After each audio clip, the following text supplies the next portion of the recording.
Hello, I'm Peter Rogers, the director of the Center for Bible Study and also vicar of St. Andrew's Episcopal Church in Antelope in the Episcopal Diocese of Northern California. And I welcome you to this conversation on First Peter, of which we're having a series in this year. I'm very pleased this morning for this conversation to welcome Professor Andrew Mbuvi, who is a professor in biblical studies in African and African-American religion at the University of North Carolina, Greensboro. I first got to know Andrew of him through his book that was his dissertation, Temple, Exile, and Identity in First Peter. I wrote him to tell him how much I appreciated the book, and he was amazed that anybody had read it and blown off the dust. So Andrew, welcome. I'm very glad to have you here this morning and to be conversing with me about this. You really got me going, thinking about Temple in First Peter. My first question is this: with most people, I recognize that there was certainly temple imagery in the second chapter, the famous chapter about the church's, the new temple, or whatever one wants to call it. And yet I didn't realize that there was temple imagery scattered throughout the letter. And your book alerted me to that. And that was rather exciting for me, actually. And I wonder if you would share with us something of the temple imagery throughout the book, the importance of the temple idea, temple concept in the first letter of Peter. Well, thank you very much, Reverend Rogers, for having me and for allowing me to be able to share my thoughts on, I think, a book that tends to be neglected, but a very central part of the scriptures of the New Testament.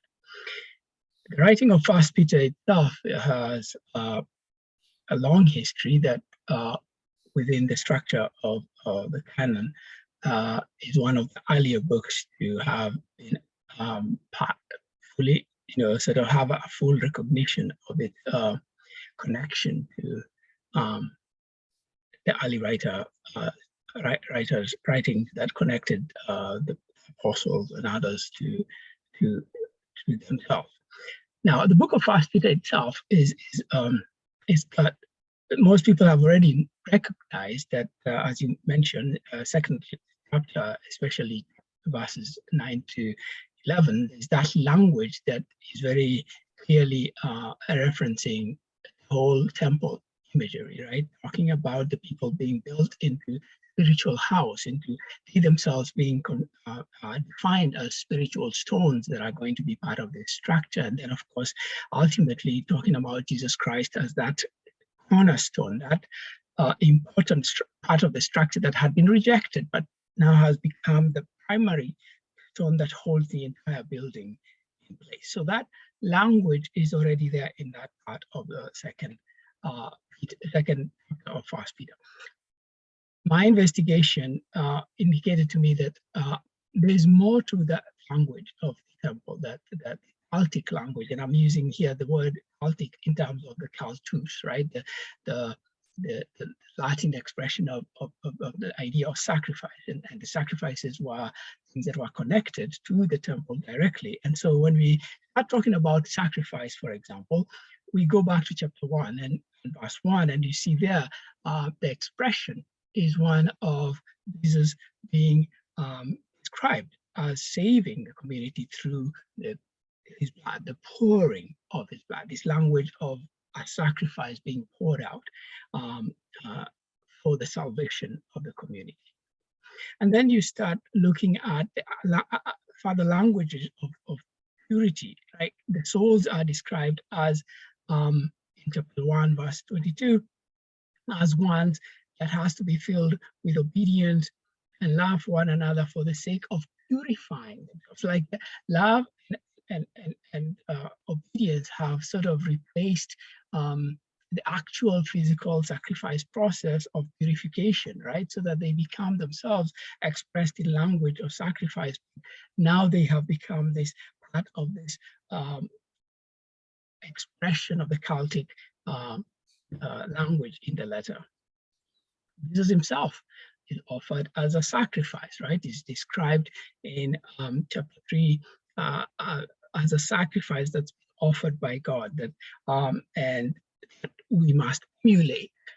The community must emulate who Jesus is as a sacrifice that has been offered by God, and that suffering that the community is going through must be understood in that context, right? It has to be understood in terms of a sacrificial suffering. And that's why it has to be a good suffering. That is, it has to be not an impure suffering, right? Yes. The same way that you would have an impure animal cannot be sacrificed. In the same manner, the sacrifice that is being given to God through one's connection to Christ is a suffering that has to be one that is pure and clean, and that has not have connection to impurity and sin, right? And That is described as a lamb without blemish or spot, for instance. Exactly. In chapter 1. And yes. Would you deem that to be a temple reference as well? Yes, in terms of, it obviously, in terms of going back beyond the temple, it does go back to the sacrifices before even the temples were in place. Yes, It wasn't quite in place. the tabernacle, where The tabernacle, in the wilderness wanderings, the people of Israel were called to be holy because I am holy, says God, 1:16, and that's all a part of the holiness code that you're referring to, really, with this purity. Which is exactly the verse that is also quoted in First Peter, right? Yes. Be holy as I am holy. Again, a reference to the whole sacrifice and temple imagery that I make claim that is present beyond just the second chapter. Then also, of course, when we get to chapter 3, verse 9, there is also a language there that captures some level of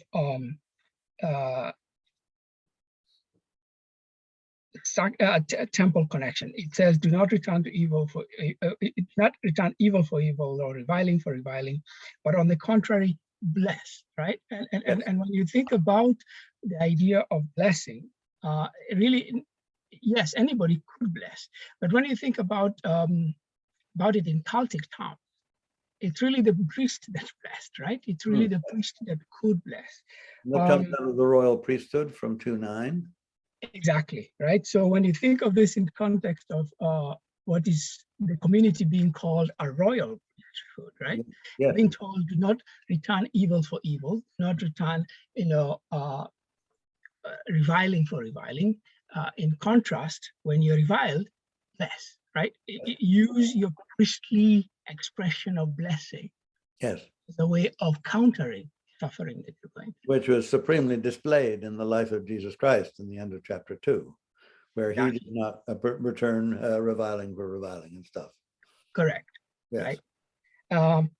And then obviously this connection continues again when we talk about we've already mentioned this, but it's there in chapter 3, verse 8. Also, Christ's death as an atoning sacrifice, right? In the sense that the death itself is the kind of death that would be done perhaps on Yom Kippur, right? This is sort of connecting Jesus's death to the Yom Kippur, the Jewish Day of Atonement, when the high priest goes into the temple for the sake of the entire community to bring a sense of cleansing, right? This is a place that one time in the year when the priest could go in, the only time that the priest was allowed into the Holy of the Holies, bring a sacrifice both for himself and for the community that would bring a cleaning of the slate, right? Yes. It was the beginning of a new year. Everything was cleaned, and then you would start afresh with a clean slate, right? The sins of the past would be forgiven.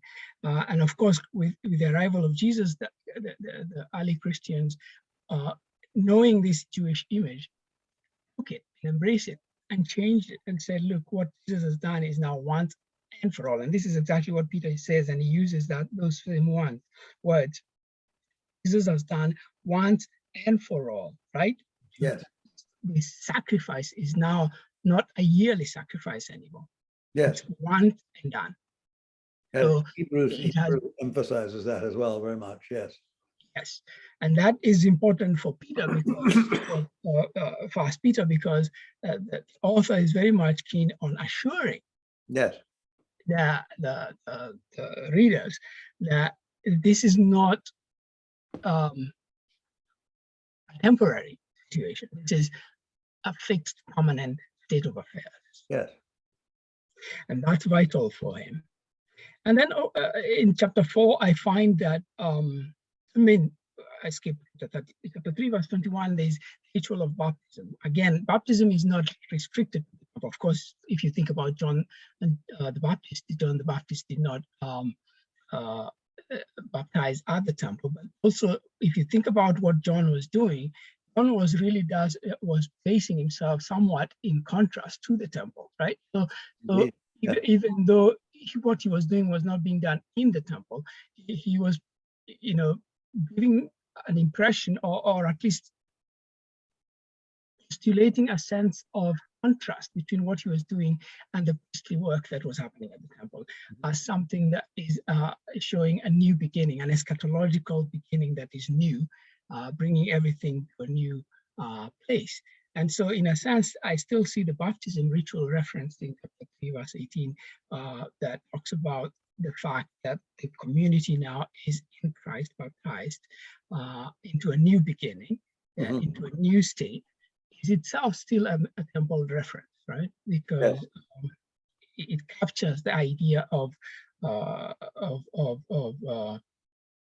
having this transformation that happened when the community itself now is renewed into something different. Mm-hmm. And then in chapter 4, verse 14, I find in there the language itself is very important. The expression that is used by the letter itself is very specific. It says this idea of being,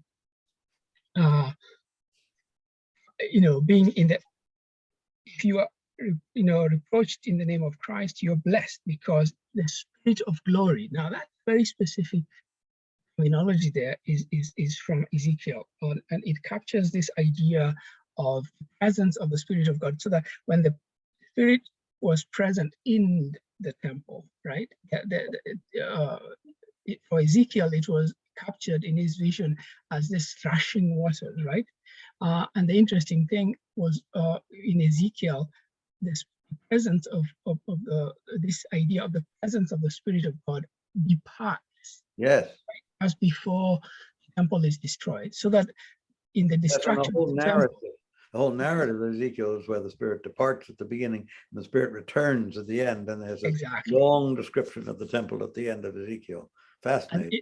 And this is to sort of talk about the temple as not being it's not just the temple that makes the temple, it's the presence of the Spirit that makes the temple the temple. And if now, as it describes, as far as Peter describes the community as the one that has the Spirit of God present in it, right?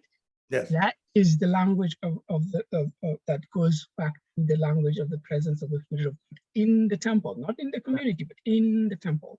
And in this way, then what you have is a transformation of language that is very cultic, very temple-based into the community itself, right? Yeah. All of this is important to keep in mind, that the language itself is perceiving the time that the author is writing as the end times, right? It's very eschatological in that sense, that it's looking at the community and saying, look, this is the state of affairs, right? The end is coming. In fact, chapter 4, verse 1 says, the end is at hand, right? The end is now. And therefore, it goes to say that the things that I'm encouraging you to do are important for you to do now, because this is it, right? What you're preparing for yourself, or you're preparing yourself to become, is to become this. If you're going to inhabit, if God is going to inhabit you as a community, that is, if you're going to be the vessel through which God is going to be inhabited, I mean, you're going to be inhabited by the Spirit of God. You have to be pure, just like the temple had to be pure. right? So the language of purity then is also communal, right? The idea of you as a community must be pure enough to be able to house the Spirit of God. Again, very much language of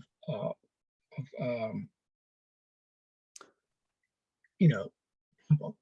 Of the temple, yes. And I found it very interesting that Psalm 34, which is so important for First Peter, it's cited twice and a number of times, that it's interesting that in chapter 2, that both the individual and the community are equally emphasized in the beginning of chapter 2 of First Peter. And that it's interesting that in Psalm 34, it toggles back, so to speak, between I will bless the Lord at all times, and then speaking communally of the community, blessed many of the ills of the righteous, but the Lord delivers them out of all. He keeps all their bones, so that not one of them is broken. That there is a back and forth between the individual and the community. So that the individual is not one on their own, and this is, of course, we'll talk about this maybe in a few minutes, but you can't just be a Christian on your own. There is the communal aspect, which is vitally important in today's American society, I think. Correct. And in fact, that the purpose of being spiritual stones in chapter 2, verses 2 to 11, is so that you can construct a spiritual building, right? So it's not so that you can just remain rock sitting by the side by yourself, right? And exactly. It is for the purpose of constructing it. And again, we're talking about a spiritual building, reflecting what the temple was, but spiritual building in the sense of a metaphorical sense, right? You're being built into a community that has as its cornerstone, the one that was rejected, the stone that was that is the person of Jesus, and that's vital for the community to find its strength. Because remember, the cornerstone is what holds the building together, right? Without it, the building is all over the place, right? The building cannot stand.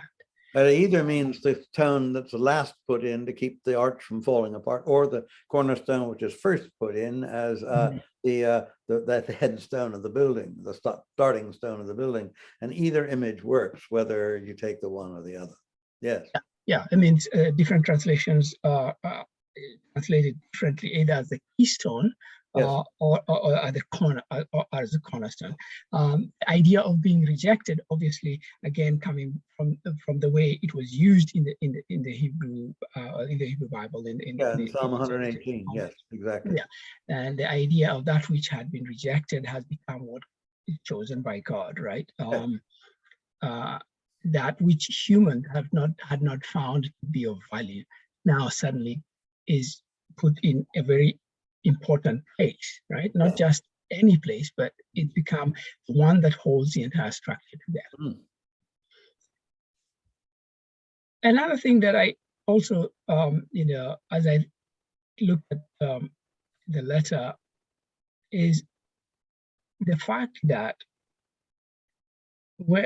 some of the most controversial aspects socially, in terms of social and moral instructions that people tend to find in the letter include the instructions to the wives and household servants. Now, it's interesting, for example, the household servants are not slaves, right? Now, I mean, they are slaves in the sense that they are part of the description that usually is used of the word oikete is a household servant in a different sense than doulos, which is a slave, right? The only time he uses their lives as slaves is the least severe of the different kinds of slaves you could have, probably serving inside the household and so forth, rather than out. And it's interesting that he chooses household, right? Remember, language of household goes back to chapter 2, verses 9 to 11. The whole idea of oikomenos, the household, is again, me connects me to the temple, right? That even though here he's talking about a household in the sense of an actual household where there's a master and I think imagery may be what he wants to capture is just that Jesus acted like a servant, right? Like a slave. Yeah. The community is being encouraged to handle the suffering that they're going through in that same way. Not so much as in accepting their status of enslavement, right? Yeah. But as recognizing that while in that state, they still have some power. It's interesting the language he uses. For example, he says in verse chapter 2, verse 16, he talks about live as free men. And he said, he has already said, you have to do the will of God. And he's already told them to honor the king, or listen to the governors. Yeah. Yet at the same time, it says you have to live as free men, right? You have to live, but It's what does almost that mean? counterintuitive, isn't it? Exactly, Yeah. exactly.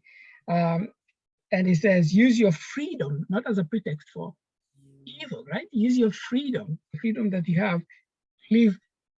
And this is where it becomes controversial a little bit. It says as a slave of God, right? That's the only place that he uses the word doulos, right? That's the one place that he uses.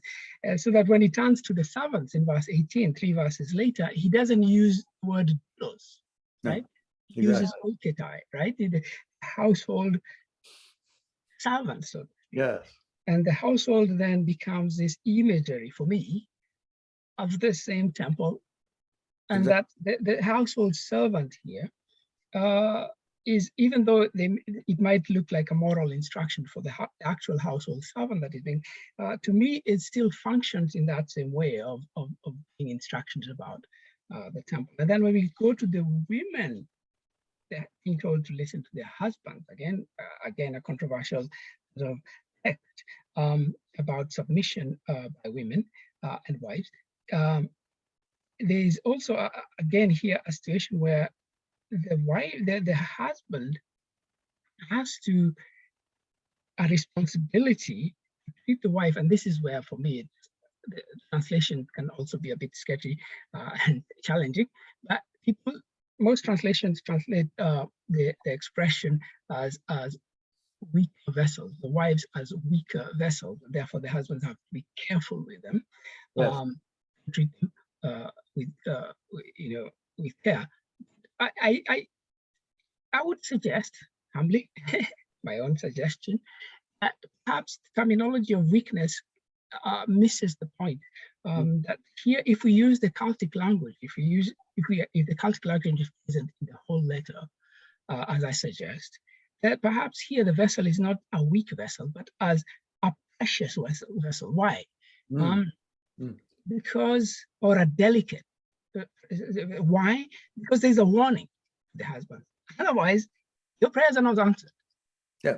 So treat the vessel as a delicate or a special vessel, almost, would be a good term to use. I've actually thought about this a good deal, because the word skelos, which is used there for vessel, this is the word used regularly in the Greek Old Testament for the vessels of the temple. Exactly. And that really got me on to seeing that there was temple imagery here in chapter 3, in the discussion of husbands and wives, which, of course, as you say, is quite controversial, to say the very least. Yeah. And that to me is very important. But the whole letter, and I think it's important to keep this, and this is probably one of the most controversial things I'm going to say here, the whole letter has to be understood as occasional, right? All Paul's letters, all the writers of this period are all what we call occasional. That is, they are speaking to a very specific situation. What kind of specific situation are they speaking, this letter speaking to? Well, I will suggest to you that this is a letter being written to newly converted people, right? All of these, my convictions are, these are non-Jews, right? The author himself seems to be a Jew who very much disconnects himself from the non-Jewish community that he's writing. Well, here we could have a longer discussion. I don't want to interrupt you, but I think that it's a Jewish population primarily that Peter is addressing. Karen Jobs and one or two other commentators recently have taken, Witherington have taken this line. And I think there's something to it, but I don't want to interrupt. I mean, we could have a whole discussion on that at some point, but go ahead. Yes, my own sense, as I've reread it again, this is after a long time, there's a lot of the language of that is cultic, right, is not something that is foreign to non-Jewish That's true. That's believers, true. right? So even when, for example, he references Noah, right? Yes. The story of Noah is a biblical story.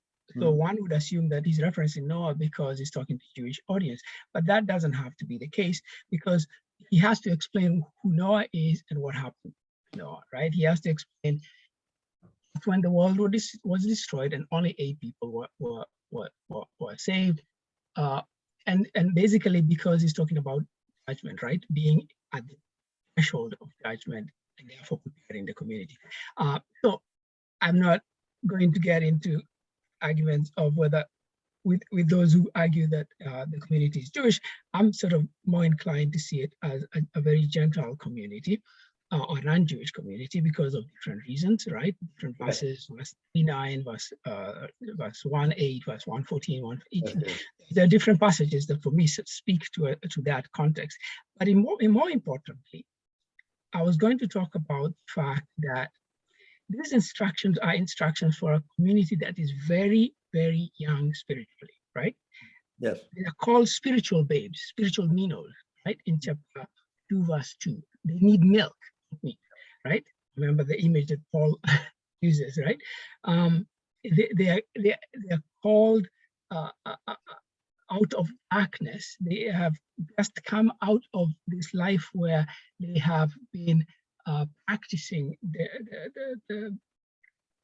those behaviors that have been called by the author the ungodly behaviors. Yeah. And they are now a special kenos. Now it's interesting because he uses, when he talks about their election, they're being eclectized, is he says he doesn't use them as ethnic. He doesn't call them a nation, right? He calls them genos, a specific group, right? That is spiritually related to one another, right? Yep. They are a chosen people. That's why the translation goes with the people, right? Yes. And that they are newly sort of in this understanding. They're still growing. And they're constantly being reminded, you were once a people. Remember the people that you were with. They're surprised you don't want to be part of their celebrations. And therefore, there's this, to me, a sense that what he's going to ask of them. So do not cause a lot of political, or do not attract attention to yourself by being anti-government, anti-emperor. For now, he seems to be saying, do what you have to do.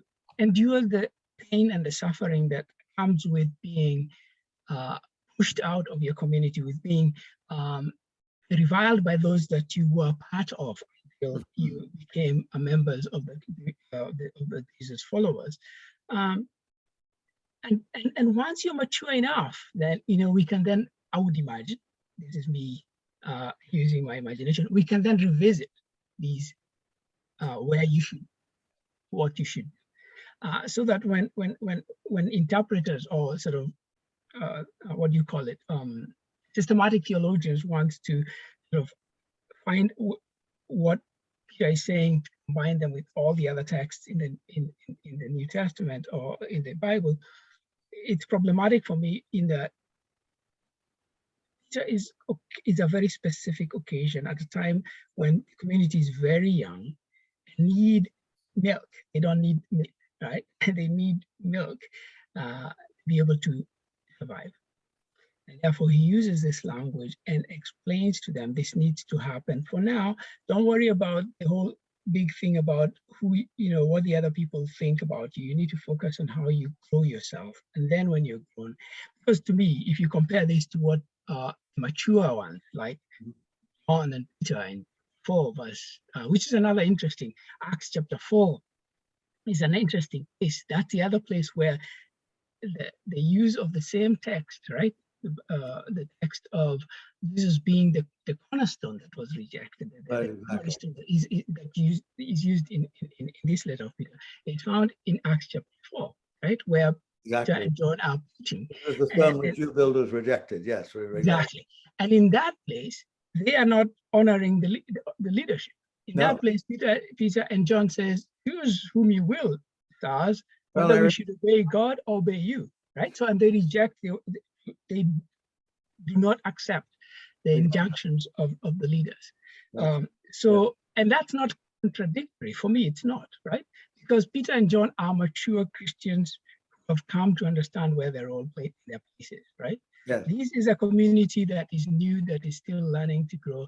And therefore, what you're going to find in the New Testament communities and writers are these different perspectives. And, and sometimes in our haste to try and find a uniform. I think the problem of trying to unify, and that's for me my own, sort of contention with systematic theology, is I think you fail to see that each letter has a different context, and that just like if we go back to Ecclesiastes, there's a time for everything. Yes. Right, and the time for 1 Peter is not the time for Acts chapter 4. Right. That's exactly. Two different times. Well, thank you. I mean, you've not, if I read your book correctly, you haven't even exhausted the temple images in 1 Peter, but I'd like very much in the last few minutes that we have on this particular interview. Now, I could go on with this for hours, just to say, what you said, what is that, what does it have to say to the contemporary church, particularly the contemporary church in America? I think, I've already mentioned one thing, the idea of recognizing that different voices in the New Testament, and that understanding them within their context is vital, right? Just like we all are at different spiritual places and different spiritual ages, right? Some of us are mature, some of us are babies, some of us are teenagers, right? In their spiritual walk. We need to understand that when a document that is produced for spiritual babes, like 1 Peter was, has its benefits for spiritual babes, but it cannot be held as universal, right? It cannot be universally applied to all aspects of our spiritual life. Yes. It has to be read and understood within that context. Otherwise, it becomes controversial, because then people will say, well, I'm supposed to respect my government, and therefore I'll not do anything to go contrary to the government. Yes. But if a government is evil, if I am an enslaved African and I find this to be an evil system, right? Yes. And I feel the conviction that God is calling me to resist this evil, and I have the injunction, like in Acts chapter 4, to ask, judge, whether I should listen to you or I should listen to God, right? So, and then the other thing that is of importance about the book of 1 Peter is a theology of understanding that suffering doesn't always have to be understood as something that is a punishment or something that makes those who are suffering less than those who are not. Mm-hmm. I think part of the biggest problem with the whole prosperity gospel is a failure to grasp, for example, the fact that blessings are not material prosperity alone. That material prosperity may have its benefits, but it's not what we're talking about when we're talking about being blessed. That is a spiritual aspect that has to grow. Yes. And then thirdly, that the whole letter is written so that there's something called, this is the one place in the New Testament we find the word apologia, right? Or the word apologetics. Yes, exactly. Yeah. Right. So and apologetics is not to apologize, right? Apologetics is to defend one's faith. And so this letter is intending to defend one's faith, but in a way that honors the community and does not disrespect those that are outside the community, right? Does not simply make them, warns them about coming judgment, but not necessarily in a way that disregards who they are, or does presents a sense of haughtiness. In fact, it's the one place where the apologia happens is you have to do the apologia with humility, right? With Yes, humility exactly. and submission to us. Yeah. It Again, has to be, yeah. Yes. I mean, it Yeah. goes back to what at the beginning of that business in chapter 2 about the government to honor all people. Correct. That there's a certain respect and honor that you give to people, even when they're treating you, say, unjustly and so forth. And Correct. it has its own power. Yeah. For me, especially now that we're talking about it in light of the, within the context of the Black History Month, this is the kind of text that it makes me think of what King was able to do. Because when you think about his notion of nonviolent resistance, it's just an amazing sort of sense of showing strength. Yes. Without, it's so counterintuitive, right? It has a way of undoing the evil that is fashioned towards the one who is nonviolent. Yes. In a way, almost as if it has a way of bringing out the evil in the person who is evil without the person who is suffering saying anything. Yes. Yeah. And I think that's an important sort of way to understand what the letter is saying to us, that in times when we are still dealing with very, deeply divided country with people that are openly racist and a white supremacy that has completely taken over our society in many ways, be aware that there are different forms of standing up, right? There are different forms of resisting. There are different forms of fashioning response that we can bring that have a longer lasting impact, that even when violence is involved. And that this is important to keep in mind. Well, Andrew, I would love to talk to you about this a good deal longer. I think we've come to the end of our stated time, but I have so appreciated this opportunity to talk with you and have you share with us your perspective on First Peter and on as well as relevance to certain issues that we're dealing with now in society. I thank you on behalf of the Center for Bible Study, the Diocese of Northern California, and I wish you well in your career and in your continued teaching. May God bless you as you continue. I appreciate it. Thank you. And thank you for the opportunity Yes. to be able to do this.